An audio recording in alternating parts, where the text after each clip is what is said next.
noite a todos. É com muita alegria que estamos iniciando mais um Evangelho online do Centro Espírita Esperança e Fé. Hoje, meus amigos, é dia 6 de fevereiro já. Passou aí janeiro, já estamos em fevereiro, com a graça de Deus, né? E com a alegria cristã em nossos corações. Eu sou a Tânia e nós vamos estar aqui juntos em mais esse evangelho que aquece os nossos corações, aquece os nossos lares, né? Para iniciar, como é de costume, eu vou compartilhar com vocês a leitura e a leitura ajuda a você mesmo. Não ambicione do seu vizinho, senão os dons excelentes que lhe exornam o espírito. Não permita que os dissabores governem o leme de seu destino. Não entregue templo da sua memória às más impressões. Não retire sua experiência dos fundamentos espirituais. Não se esqueça de que o ideal superior, objeto de sua admiração, deve corporificar-se em seus caminhos. Não se prenda ao mal. No entanto, não se desvie das obrigações de fraternidade para com aqueles que foram atingidos pelo mal. Não apague o achorte da fé em seus dias claros, para que não falte luz a você nos dias escuros. Não fuja as lições da estrada evolutiva, por mais difíceis e dolorosas, a fim de que a vida, mais tarde, lhe abra o santuário da sabedoria. Não lhe falte tempo para cultivar o que é belo, eterno e bom. Não ouvide que a justiça institui a ordem universal, mas só o amor dilata a obra divina. Essa bela mensagem está naquele pequeno grande livro, né, Agenda Cristã. O espírito é André Luiz e a psicografia é do nosso querido Francisco Cândido Xavier. Então, que essa leitura fique como a nossa reflexão, né, para que possamos refletir. E eu quero agora, meus amigos, agradecer a todos vocês que estão aqui conosco na nossa sala virtual e quero também aos nossos amigos que posteriormente irão nos assistir. Eu vou convidar agora a nossa companheira, a nossa amiga do coração, a Iraides, para a nossa oração inicial. Seja bem-vinda, Iraides. Obrigada, Tânia. Boa noite a todos. Então, vamos elevar o nosso pensamento a Deus, nosso Pai, a Jesus, nosso Mestre amado, querido, a essa equipe maravilhosa do Dr. José Marques Garcia, e essa pleide de irmãos bondosos que nos assistem, que nos amparam, em nome de Jesus, todos os dias, nos escorando, né, gente? Nos intuindo melhor o proceder. Senhor, nós te agradecemos por penetrar os nossos lares, trazendo para nós esses eflúvios de amor e de paz, saneando energias maravilhosas de cura e de bênção, de ânimo e de coragem. Jesus amado, visite agora o lar mais abandonado, aquele mais triste, mais de maior penúria, ou ainda aqueles que perderam seus lares. Estamos falando aqui do nosso planetinha. Olhai por todos os pelo lar de cada um, pela família, pelas crianças, pelos idosos. Nós te rogamos por aqueles lugares de aflição, de penúria, de miséria, material ou espiritual. Por quanto, Senhor, ainda, aqueles que estejam presos, aqueles que estejam abandonados, aqueles que estão perambulando sem rumo, sem consciência de si próprio. Senhor, a todos nós, cuida como sempre cuidou. E nós te louvamos, te agradecemos essa assistência gloriosa de nunca nos deixar órfãos, e nem um segundo sequer. Nós te agradecemos, Senhor. Pai nosso que estais no céu, santificado é o seu bendito e santo nome em toda parte. Dai-nos, Senhor, o pão material, o pão espiritual, perdão de nossas dívidas, assim como tentamos perdoar os que nos ofendem. E não nos deixe entregue à nossa inferioridade.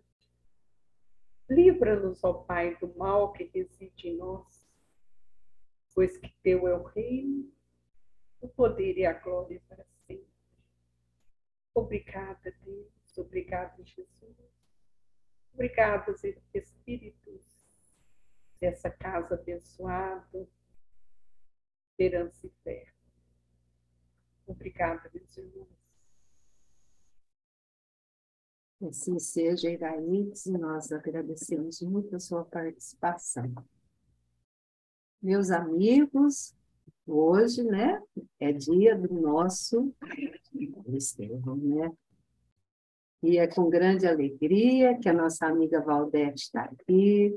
É tão gostoso ouvi-la contar a história. Tem muitos amigos nossos que assistem depois o nosso evangelho e sempre fala: é tão bom ouvir a Valdete falando, contando a história lá do Paulo Estevão. Eu viajo na história. Tá vendo, Valdete? Como que é? Oi, Iraídes? Está fechado. Seu microfone, Iraídes. Está fechado seu microfone. Iraídes?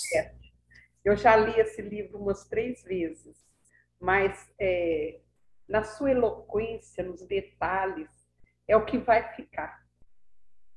É o que vai ficar. A gente não perde nada. Imagina. E depois lá na playlist, o pessoal pode ir lá, recorda de novo, volta, é isso que é bom, né? Já foram 6, né? Agora, hoje é o 7º. E até a Valdete, compartilha conosco essa questão lá da Síria, da Turquia ali, né? O terremoto, tudo. Tem um pouquinho a ver com essa região do livro, né? Que nós estamos estudando, né?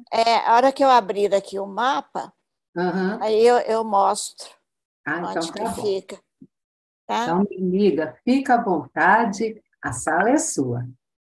Então tá, obrigada. Boa noite a todos, então vamos iniciar, né?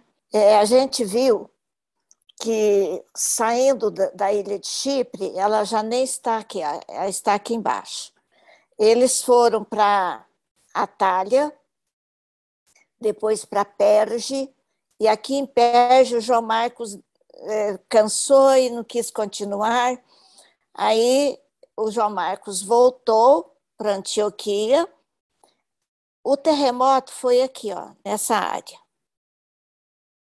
Essa Antioquia, que era da Síria, hoje ela está na Turquia. Você lê o seu porto, então, tá vendo aqui minha setinha? Dá para ver? Sim, dá. Então, onde eu estou passando aqui é mais ou menos a divisa, a fronteira com a Síria.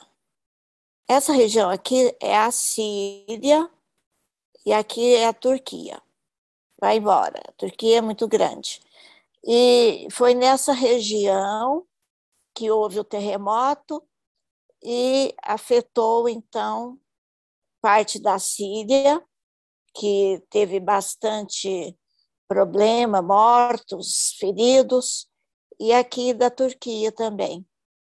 Eles não falaram nada aqui de Tarso, nem de Antioquia, é mais aqui assim, ó. Tá dando para ver? Sim, A tá seta? sim. Então, Certinho. tá. E o Paulo, então, era daqui, ele trabalhava aqui, ele saiu daqui pelo mar, veio para Chipre, aí depois de navios vieram para cá, e agora ele e o Barnabé prosseguiram, e aqui é uma área elevada, e vieram para Antioquia de Pisídia. Essa Antioquia de Pisídia, porque essa outra aqui, Antioquia da Síria, e essa de Pisídia, ela hoje só tem ruínas. Eu vou mostrar até umas ruínas. O Severino, lá do Nordeste, lá da Paraíba, ele já visitou aqui, então, essa região. Icônio existe, porque a última vez nós falamos que ele ficou 8 meses aqui, e vamos retomar um pouquinho para falar. Essa cidade ficava a 1.200 metros de altitude. Para comparar, aqui em volta tudo é montanha. Ela ficava numa área plana, em volta tudo montanha. E 1.200, Franca é 1.000, Poços de Caldas é 1.100, aqui em São Paulo é 800, 900 de altitude. 1.200, então, era mais alto que Franca, mais alto que Poços, era uma cidade bem alta. Então, para alcançar essa região, não foi fácil para eles, não.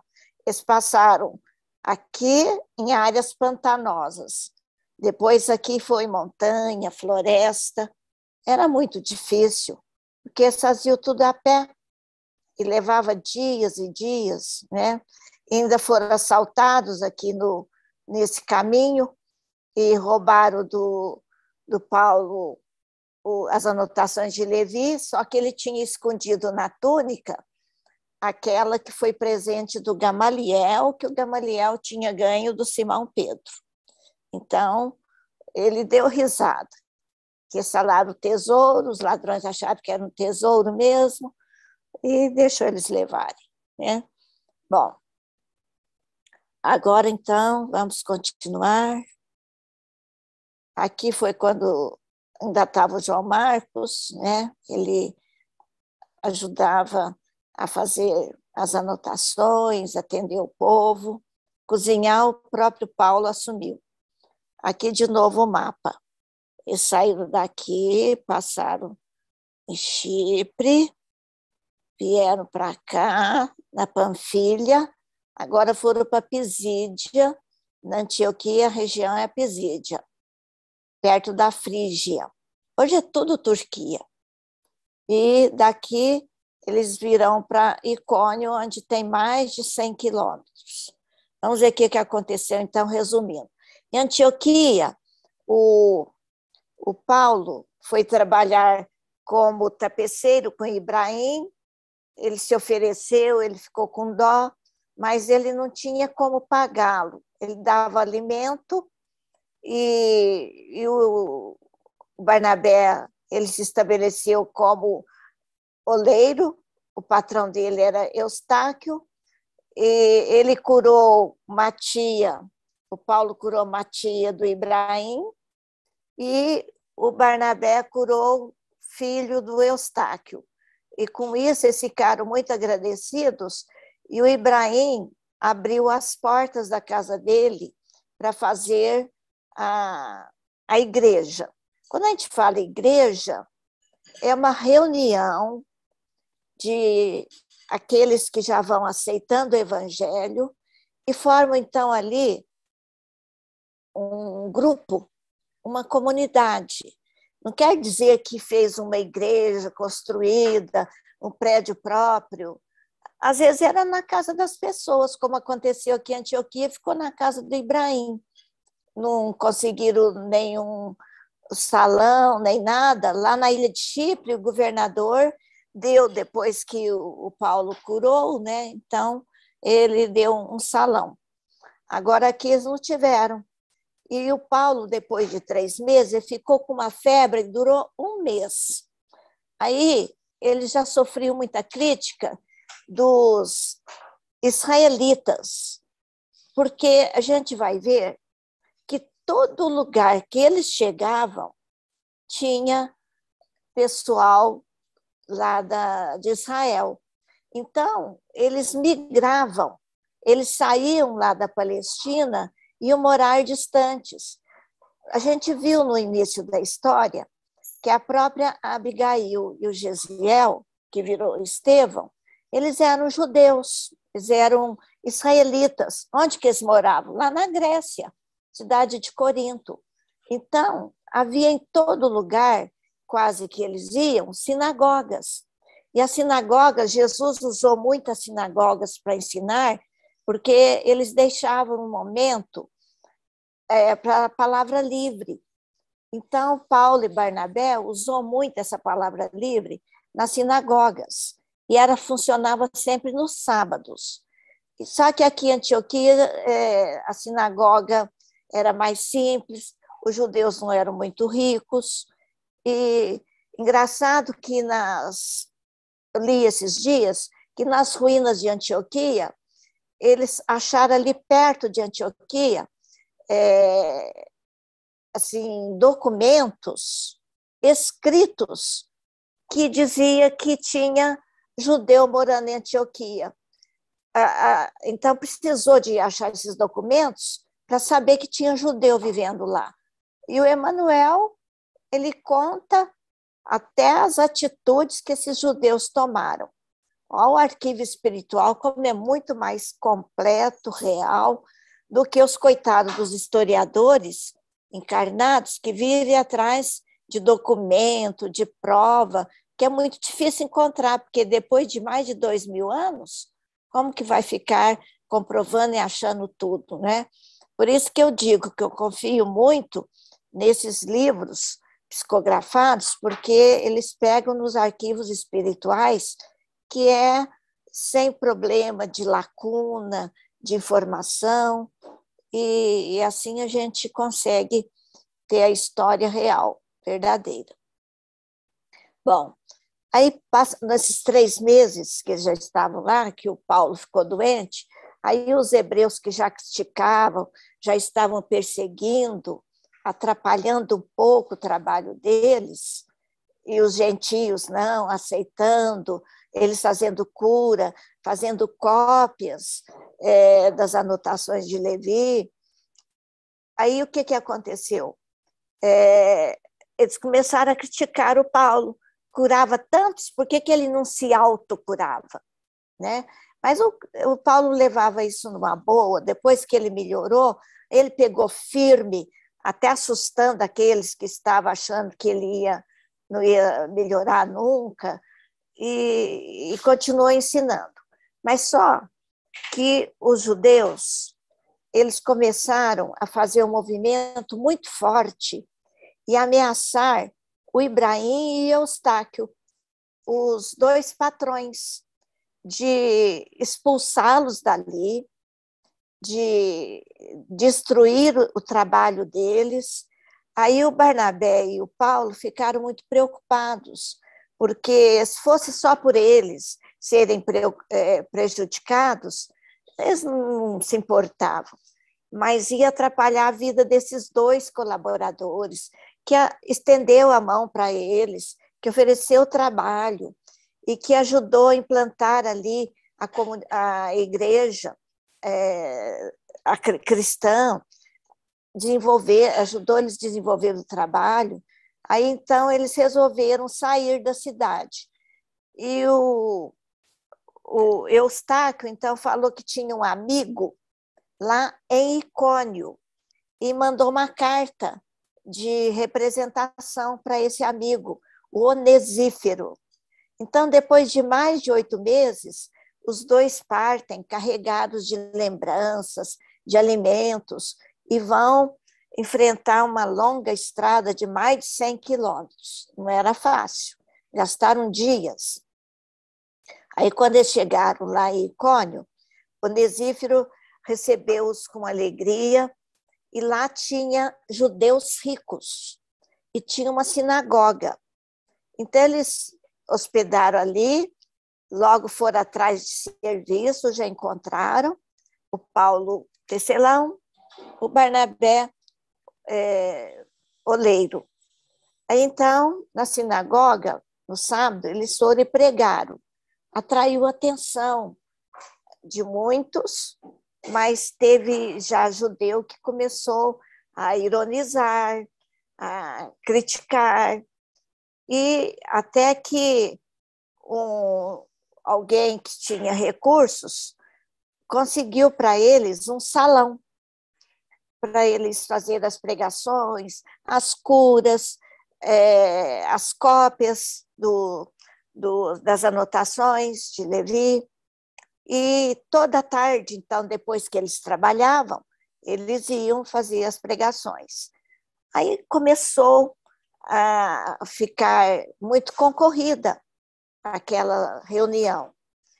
E aí, então, apareceu um fato novo. O Paulo e o Barnabé começou a perceber que uma jovem chamada Tecla, ela era noiva de Tamires. A mãe dela era viúva. E ela começou, assim, a ficar relaxada no serviço da casa dela. A Tecla ajudava em casa, tinha as obrigações. Aí ela começou a relaxar. Começou a não importar muito mais com o noivo Tamires, porque ela ficava ansiosíssima para chegar a hora da pregação do Paulo e do Barnabé.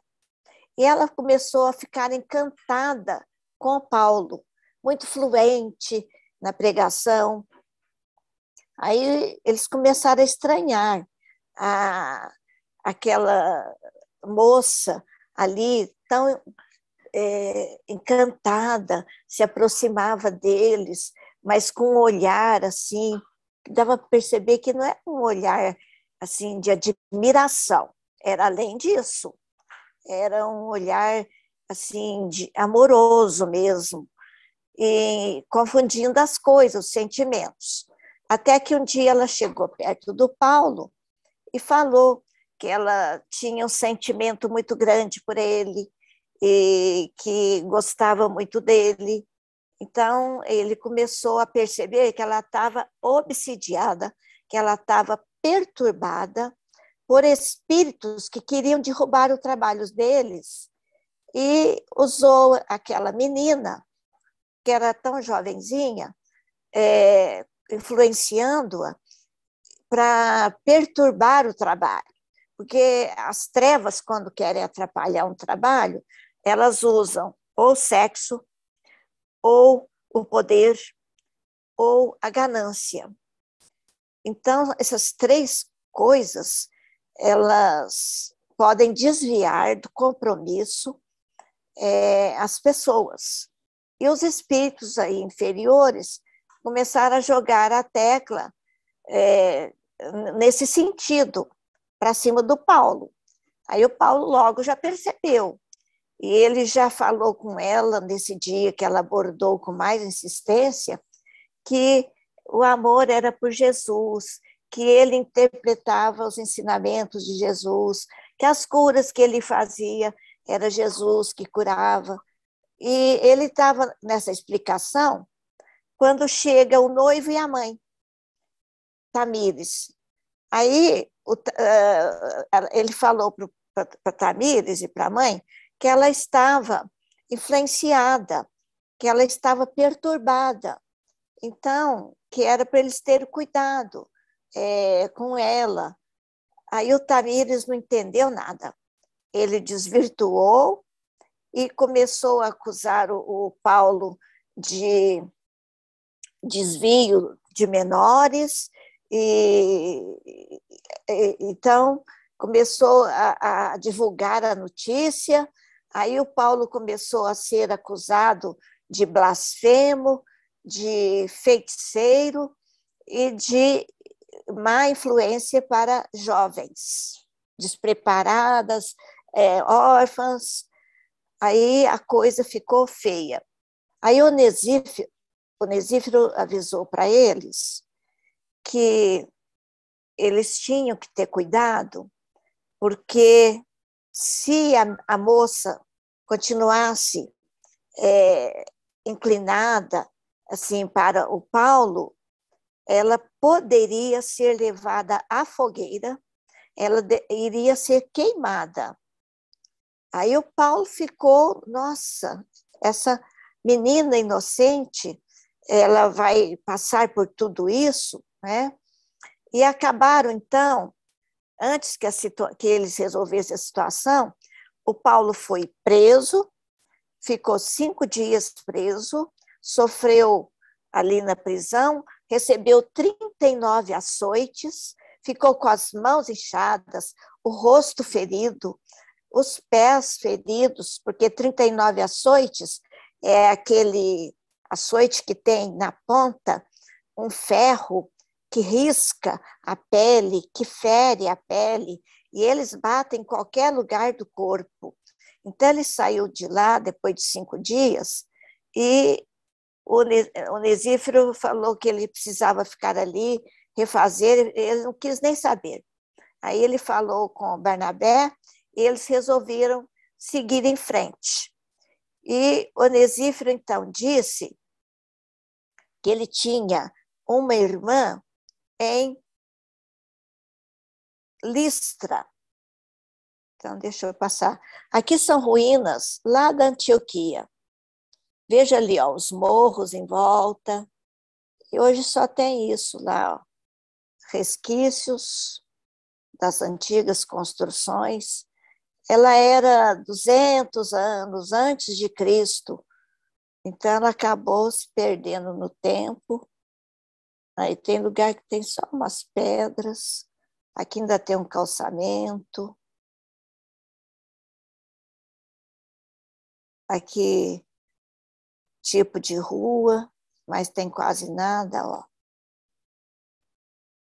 Então, são as ruínas que podem ser vistas hoje. E aqui a gente mostra de Antioquia, era para Icônio, e agora de Icônio vem para Listra, onde morava a irmã do Onesíforo, a Lóide, que era viúva. O marido dela era grego, deixou bastante recursos para ela, e essa cidade era pequena, ela era mais simples, é uma cidade onde as pessoas acreditavam no deus Júpiter e faziam sacrifícios para esse deus, tinham sacerdotes do deus Júpiter, então eles acreditavam em imagens, em sacrifícios, e eram então os gentios que eram pagãos. Eles acreditavam, então, em outros deuses. E aqui, então, Listra, depois eles vão acabar indo para Derbe. Ainda não vão terminar a excursão, não. Então, vamos agora ver o que acontece lá em Listra. Então, a Lóide, a irmã do Onesíforo, era viúva de um grego. A filha dela, Eunice, também era viúva. E o filho, por que eu pus Timóteo com letra maiúscula? Porque ele não tinha nem 13 anos completo e ele vai se encantar com o Paulo, com as pregações, com as explicações, porque eles vão morar na casa de Lóide e eles querem sair dali. Eles chegam cansados. O Paulo ainda não tinha se refeito lá dos açoites, da prisão, enfrentou uma longa caminhada, mas eles queriam procurar serviço. Aí a Lóide não deixou de jeito nenhum. Falou, vocês vão ficar aqui na minha casa, eu ofereço a casa aqui para vocês fazer o que for preciso. Então, ela ofereceu a casa também. E naquele primeiro dia, o Paulo, o Barnabé, explicam para elas sobre Jesus, elas ficaram encantadas sobre o Evangelho de Jesus, sobre as curas, o trabalho dele. Aí, o Timóteo, o olhinho dele nem piscava. E ele perguntava para Paulo mais informações. Ele ficou apaixonado por Jesus e pelo Paulo e Barnabé. E isso vai ser muito importante, porque esse Timóteo vai ser um grande colaborador depois de Paulo. Então, ele é um jovem promissor, adolescente que já se mostrou um espírito que tinha renascido para o trabalho de Jesus. E aqui, então, era Júpiter, Mercúrio, e eles, então, os judeus, moravam ali vários judeus, e eles se incomodavam com essas crenças, e agora eles vão passar a se incomodar com o Paulo e o Barnabé, além daquele povo. E aquele povo que tinha aquelas crenças passaram a aceitar Jesus e a se desligar desses cultos. Mas muitos ainda continuaram se impressionando com Jesus, com Paulo e Barnabé, mas continuando. E acontece logo nos primeiros dias, porque ali também não tinha sinagoga, o Paulo, ele descobre que no sábado tinha uma feira livre numa praça que era um descampado. Nessa praça não tinha nada construído. E ali eles faziam a venda de legumes, de frutas, de pequenos animais. Então, feira livre. As feiras livres existem desde sempre, praticamente. E ele, então, ao ver aquelas pessoas ali reunindo para fazer as compras, ele resolveu pegar umas pedras, subiu nessas pedras, fez um tipo de um púlpito ali e começou a falar e a pregar. E foi atraindo as pessoas. E quando ele viu, tinha vindo ali na direção dele uma porção de pessoas e estavam ironizando, eram judeus já ali para atrapalhar.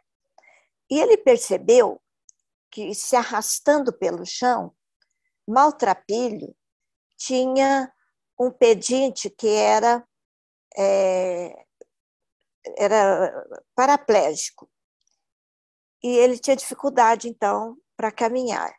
Ele foi se aproximando, para ouvir o Paulo e o Barnabé. Nisso, quando ele chegou perto, Paulo fala assim: aproxime-se. Em nome de Jesus, fique em pé. Ele ficou. Ele foi curado. Para quê? A cidade inteira conhecia aquele aleijado e foi um choque em ver eles curarem. Nisso se aproxima um sacerdote de Júpiter com puxando 2 bois. Os bois estavam enfeitados com uma guirlanda de flores, de plantas ornamentais. Então, eles foram chegando e ele começou a trazer os bois, fazendo oferenda àqueles deuses novos. Aí o Paulo ficou incomodado. Eles 2 estavam sendo considerados pelo povo ali, muito crédulo, como 2 deuses. Aí o Paulo começou a gritar e eles não ouviam.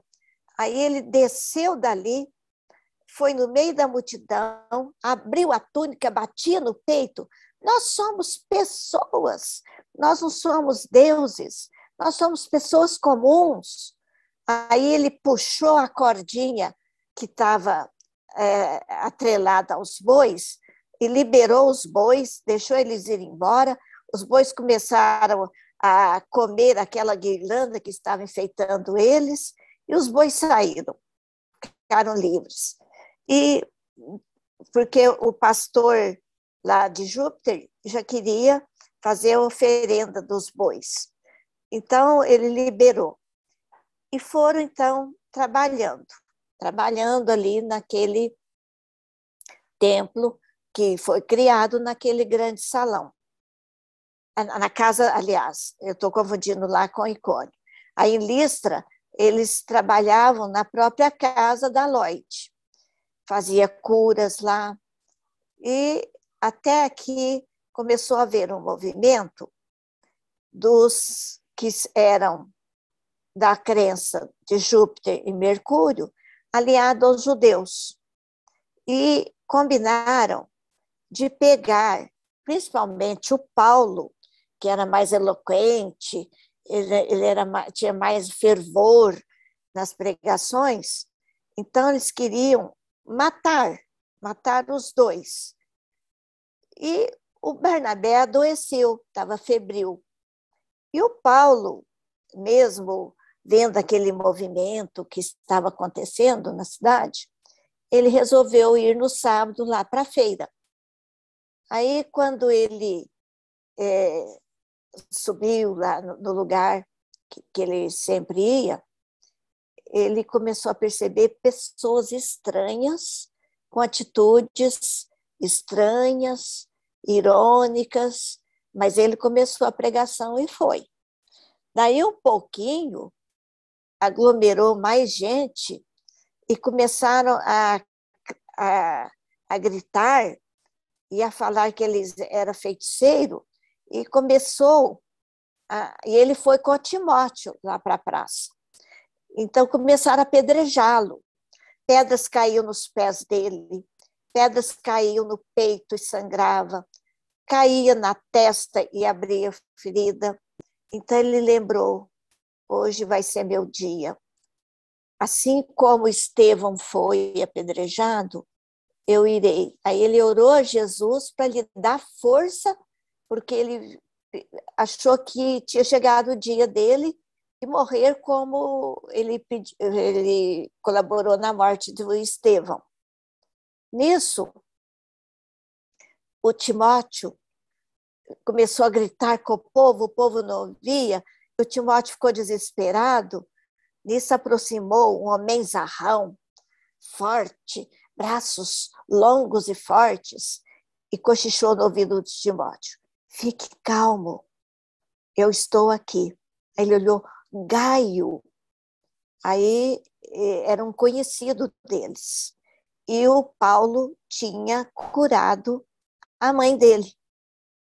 Então ele pensou, eu não vou deixar eles matá-lo. Eu vou fazer de tudo.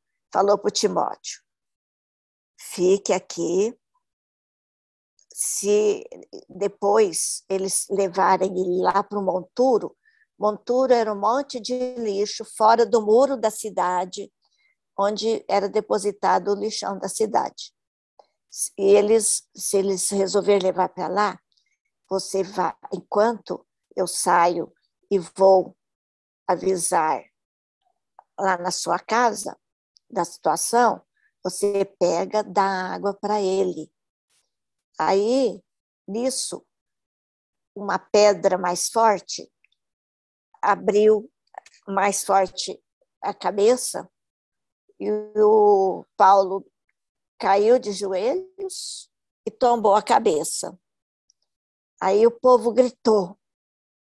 Aí o Gaio tomou essa atitude e falou: basta, o feiticeiro morreu. Agora, aí uns gritavam: não deixem aqui, leve para fora do muro da cidade, ao monturo. Aí o Gaio tinha muita força, ele pegou e falou: deixa que eu levo. Aí ele começou a arrastar de uma maneira assim, bem suave, delicada, o Paulo. E o Timóteo foi acompanhando, os olhinhos cheios de lágrimas. E ele foi arrastando ruas e ruas, até que saiu fora da cidade, e ele chegou lá no monturo. O Gaio falou assim: deixe ele aqui, Deixe que os cães terminem o serviço. Aí o Timóteo era no entardecer, já estava ficando sombras da noite. Aí o Timóteo ficou escondidinho, e aí o Gaio arrastou a população de volta para a cidade, e o Timóteo ficou quietinho lá perto, e chegou perto, ele estava respirando. Aí ele saiu, pegou o gorro dele, que era impermeável, foi no lugar onde o povo pegava água, e veio e deu água para o Paulo, pegou, passou na ferida da testa, e o Paulo começou a respirar mais forte, aí até que ele abriu os olhos, e nisso chegou de volta, aí apareceu ali os três, a Lloyd, a Eunice e o Barnabé, todo febril, chegaram os três ali. Aí deram vinho para o Paulo despertou e quis saber o que tinha acontecido, o Timóteo narrou tudo para ele, e ele falou, Jesus me protegeu, Jesus me salvou. Aí ele, apoiado no Barnabé, voltaram para casa. Aí, quando eles voltaram, o Paulo foi deixado como morto. Aí o Paulo falou assim, a gente não pode continuar aqui, porque eu fui considerado morto e eu não posso ficar, a gente não pode. Aí o Barnabé deixou assim, o Paulo resolver, se eles iam voltar para Icônio, para Antioquia, ou se ia seguir. O Barnabé já estava bem cansado, mas o Paulo era muito resoluto. Aí ele resolveu, assim, nós vamos para frente. Vamos, então. Elas comentaram que tinha a cidade de Derbe, que era uma cidade pacata, tranquila e pequena. Então, aí o Paulo resolveu ir para lá. Então, eles partem para Derbe. Lá em Derbe, eles vão ficar como tecelão, como chama? Ai, perdi o nome.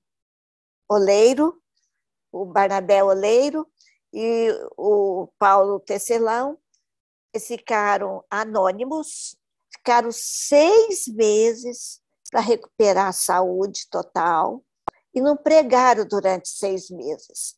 Mas depois eles começaram, depois desses 6 meses, a ir ali nas vizinhanças, em todas as pequeninas comunidades, pregando sobre Jesus. Então, eles foram divulgando o evangelho, não só em Derbe, mas em todas ali as comunidades ao redor.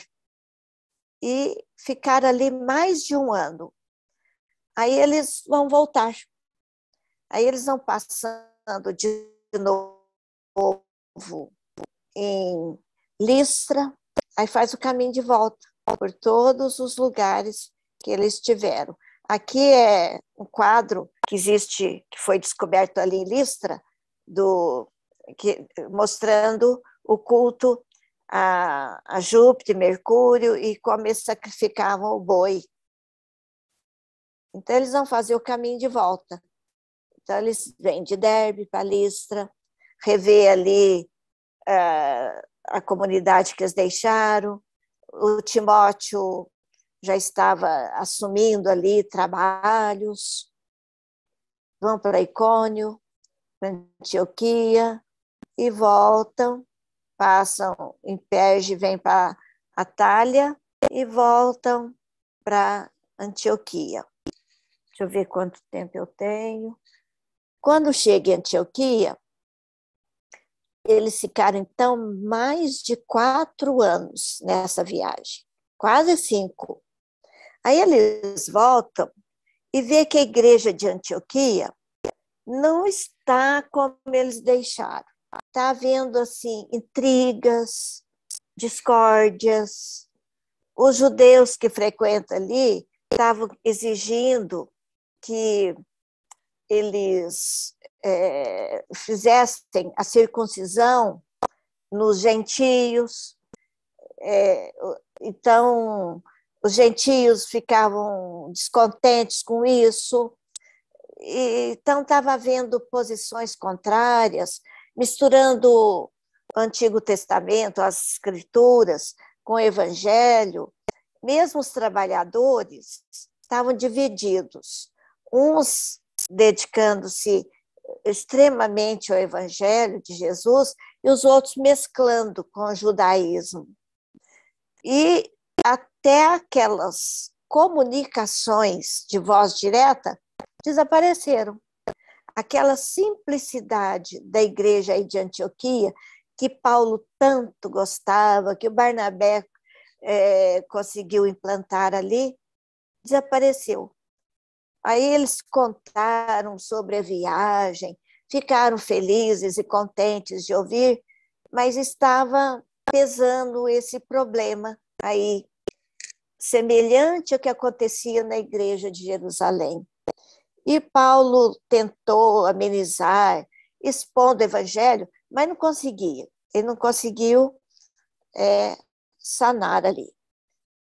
E então, a cisão... Valdete, você não quer deixar esse para o outro?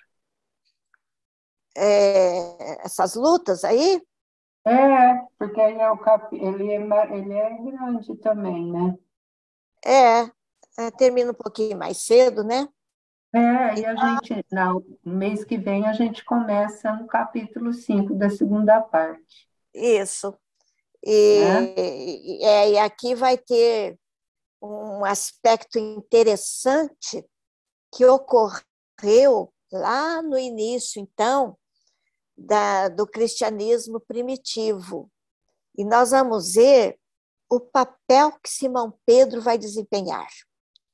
Como Jesus estava certo em escolher Simão Pedro como a pedra angular da sua igreja, porque ele conhecia que, apesar de Simão Pedro tê-lo negado 3 vezes, antes que o galo cantasse, mas ele sabia como Simão Pedro tinha capacidade de ser ponderado, de saber, então, analisar com tranquilidade as situações. Então, nós vamos ver agora aqui nessas lutas pelo Evangelho. Valdete. E hoje não é diferente entre o movimento espírita, né? Uhum. Volta lá naquele mapa que você mostrou as viagens, o caminho das viagens, das cidades. Espera aí.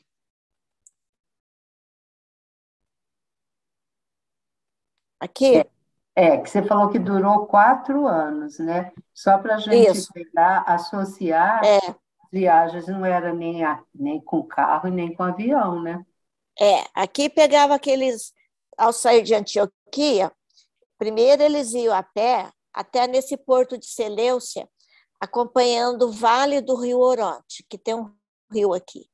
Aí eles iam em barcos toscos, que demorava. Chegaram aqui, aí era tudo a pé. E aqui não é uma ilhinha pequena, porque hoje essa ilha é um país dividido entre a Grécia e a Turquia. Aqui tem 2 governos. E depois eles pegaram o barco, vieram para cá. Aqui era a área pantanosa, como eu falei. Vieram aqui para Atalha, Perge, depois subiram montanha. Então, as caminhadas duravam semanas, meses, e eles alimentando, às vezes, só de frutas, né? Por exemplo, eles ficaram 8 meses em Antioquia. Icônio ficou também um tempão, mais um tempão em Listra, mais de 1 ano em Derbe, vai somando tudo, aí volta tudo devagarinho, pelo mesmo caminho, e vem e toma o barco, aí agora eles já vêm direto para cá. Isso tudo somando por quase 5 anos, não é pouca coisa. Meia década, né? Aí, depois de mais de 4 anos, acharam a igreja bem mudada. Então, você estava falando das igrejas, eu estava associando. Essas igrejas seriam mais ou menos hoje para nós, essas pequenas igrejas dos nossos irmãos evangélicos, né? Porque eles reúnem, assim, em cômodos pequenininhos, tem uns que são em garagem de É, casa, tudo isso, né? Dessa forma. Porque quando fala em e igreja, por que, vem aquela coisa e por que santuosa. não? E por que não centro espírita? Quantos Sim, centros espíritas? Não é todo mundo que é verdade. Franca que tem 100, não. É Você vai verdade. lá, Patrocínio. Patrocínio tem uma, não tem? Uma Aham, casa espírita. Você vai e Tirapuã, deve ter uma também. Batatais, acho que tem 2, e olha que Batatais não é tão pequena, não. sim, Pedregulho, acho que tem 3, já é maiorzinho lá, então acho que tem é. 3. Aí, lá em Alto Porã, no sítio, tem uma. Lá no meio, lá no meiozinho, lá É, de plantação. Estreito, acho que tem uma. Então, seriam os centros, as casas Sim, sim, espíritas, sim, sim. as igrejas. Aqui em Franca, aqui no Petraglia, tem um centro que ele é numa garagem. Eu não lembro o nome dele. Então, a Alzirinha, ela fez numa uma casinha, numa edícula, no fundo da casa dela. Depois que ela conseguiu terreno lá na Vila Santa Terezinha, que ela construiu a casa dela e no quintal fez o centro. Então, muitas pessoas começam num cômodo da casa, às Sim. vezes, né? Lá no sítio que eu morei, até os 6 anos de idade, lá perto da borda da mata, em Cristais, meu pai fazia reunião na nossa sala de estar com os sitiantes vizinhos. Era o evangelho, Legal. sabe? É, eu até aprendi com a minha irmã, a gente punha o pijaminha e sentava na cadeirinha perto da porta do nosso quarto. Aí, para não atrapalhar, quando dava sono, a gente ia pé ante pé para o quarto para dormir e deixava eles terminando a reunião. Mas o Eu senhor, lembro disso perfeitamente. A minha irmã tinha 4 anos, eu tinha 6 quando eu fui para Franca. Eu tinha uns 5 aninhos. Eu lembro disso. a própria Nova Era, vamos dizer que ela começou ali na pensãozinha, né, Valdete, nos fundos ali da casa do seu Zeca, né? É, Foi. Então, é desse jeito, nada começa grande, tudo começa pequenininho, né, para poder. É, E o importante também não é ficar grande, santuoso, é ter o evangelho ali, vivenciar, praticar a caridade, tudo isso, né, que nós temos que ter em nossas mentes, né? Ter é, Jesus em nossos corações. Ai, que bom.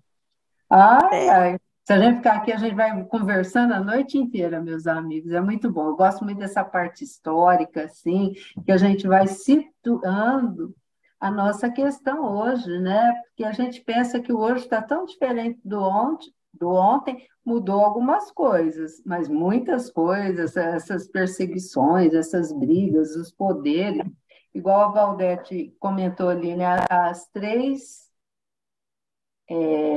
que faz com que a gente desvie do caminho, né? É o sexo, a O política, poder, o poder, que seria política, né? e E não só é poder a luz. de política, no próprio centro. Tem gente que quer cargo ali e não quer nunca mais deixar. é verdade, que é a Tem centro que presidência. acontece isso. É, o poder é nisso aí, querer dirigir alguma coisa, ser acima dos outros, né? Então, é o poder, o sexo e o dinheiro, a ganância. Ganância. Meus amigos, ó, essas três aí a gente tem que ficar bem atento, né? E os obsessores sabem os pontos fracos. e eles pegam naquele ponto fraco. Mas E a como o Paulo Valdete, não tinha... pode falar, Ah, Valdete, pode falar. o Paulo não tinha ponto fraco, era muito perspicaz, ninguém derrubava eles, não. Eu não esqueço de uma coisa, meus amigos, eu até vou compartilhar com vocês, que tudo na vida da gente tem que ter meio termo, né? A Valdete sempre me falava, cuidado com muito trabalho. Muito trabalho também pode ser a questão de obsessão. Os nossos É, amigos ali vêm e atacam a gente. Então, isso, é bem aquilo, né, Valdete? A gente tem que fazer dentro dos limites da gente. Saber falar sim e saber falar um não, né? é, porque excesso de trabalho, você não faz nenhum bem feito, prejudica o outro e você se perde. Meu pai é que falava muito isso para mim. Cuidado, nunca. Então eu procurava assim ser equilibrada. É que às vezes eu via colegas dando aula em assim 60 aulas por semana, 70 aulas por semana. Verdade. Então eu achava um absurdo, porque na nossa época não tinha HTP, a gente tinha que É. dar 44 aulas, que era a carga máxima. Era 44 aulas, né? E então tinha gente que dava 70 aulas. Então, as aulas não podia dar aula bem feita, não podia preparar a aula bem, né? Aí, como meu pai falava isso para mim, eu falava, 44 tá bom, dá para a gente se manter, né? Então, não precisava ter aquele excesso. Aí você É. trabalhava melhor, atendia melhor os alunos, né? Então, a gente tem que pensar nisso tudo, meus irmãos. Ai, que bom. Ai, Valdete. É, Obrigadão, Valdete. Foi muito bom. obrigada a você. Deixa eu fechar então aqui Viajar agora. aqui tudo com a Valdete, vai, volta situando a gente, né? É muito importante, meus amigos, a gente ter essa localização aqui que nos ajuda na nossa mente, né? Que bom. Gratidão, Valdete. Até o mês que vem, se Se Deus Deus quiser. quiser. É, eu que agradeço. Não, nós que agradecemos. É muito bom a sua presença conosco. Aprendemos bastante. Meus amigos, aí ó, já passou até um pouquinho das 9 horas. Agora nós vamos passar para o nosso último momento, que é as nossas orações finais. E antes eu quero convidá-los para a nossa agenda do mês de fevereiro. Então, hoje é a primeira segunda-feira de fevereiro, nós temos aqui a nossa amiga Valdete. A semana que vem nós teremos uma outra amiga também, a Iraides, que vai falar do Evangelho, desprendimento dos bens terrenos. Na terceira semana nós teremos aqui aquele nosso jovem amigo, Pedro Amato, que vai falar penso, logo existo. A questão do pensamento, que é muito importante. E na última semana é a semana da USE. A USE está retomando, né, com as palestras sobre o Evangelho, né, com os temas do Evangelho, e eu ainda não sei quem vai estar aqui conosco, mas fica aqui o nosso convite. E agora, meus irmãos, meus amigos, hoje, como nós já comentamos no início da nossa reunião, vamos pedir pelos nossos irmãos ali da Turquia, da Síria, né? Pedir para que esses irmãos, os que estão ficando, sejam confortados, esses nossos irmãos que estão partindo para a verdadeira pátria, que é a pátria espiritual, que eles possam ser amparados, que possam ter um despertar calmo, sereno, né? E que Jesus, Maria Santíssima, abençoe a todos, porque nenhum de nós estamos desamparados. Pedimos também a proteção para os nossos lares, a fluidificação das nossas águas com os remedinhos que os nossos corpos espirituais e materiais tanto necessitam, né? Que nós possamos, Senhor, termos sempre esperança de dias melhores. Quando o desespero, a tristeza bater em nossas mentes, doer em nossos corações, se não conseguirmos fazer uma oração, vamos lembrar de Jesus, pois Ele é o nosso mestre, o nosso guia, o nosso irmão maior, que sempre está conosco, nos amparando, nos assistindo, e que a equipe do senhor José Marques Garcia, o patrono da nossa casa, o Centro Espírita Esperança e Fé, a Nova Era, possa estar conosco também, nos orientando para trilharmos o degrauzinho da nossa evolução, um degrauzinho de cada vez. E agradecemos muito por mais esse dia. Gratidão eterna a Deus, nosso Pai, a essa equipe toda que nos ampara e que nos assiste.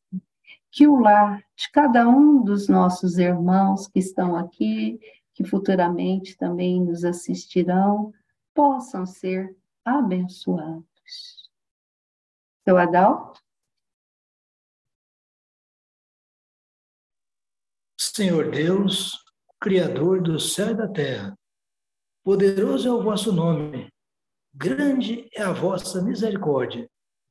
Em nome de vosso Filho Jesus Cristo, recorro a vós neste momento para pedir bênçãos para as nossas vidas. Que a divina luz incida sobre nós. Com as vossas mãos, retirai todo o mal, todos os problemas, todos os perigos que estejam ao nosso redor. Que as forças negativas que nos abatem se desfaçam ao sopro da vossa bênção.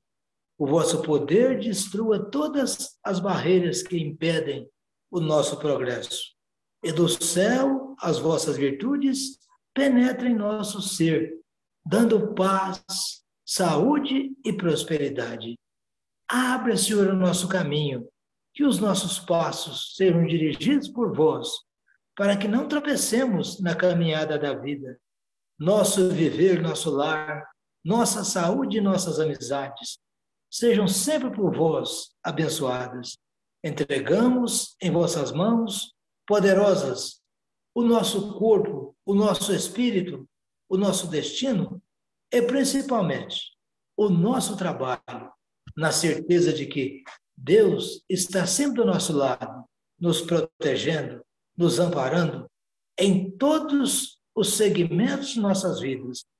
Façamos agora, de corpo e alma e coração, os nossos sinceros agradecimentos.